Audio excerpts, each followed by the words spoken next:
আসসালামু আলাইকুম। এই মক্কা শরীফের একেবারে ছাদের উপর, টপ ফ্লোর।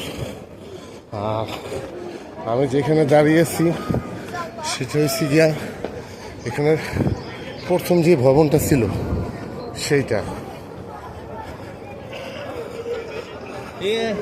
যেটাকে পুরাতন ভবন বলে।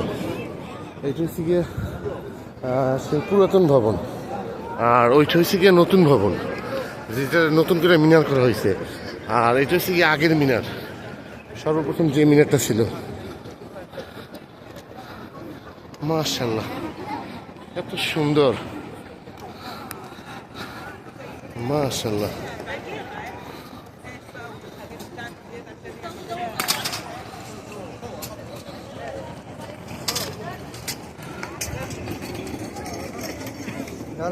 অনেক সুন্দর, মাশাআল্লাহ। সব 7 স্টার হোটেল, এগুলো সব 7 স্টার হোটেল।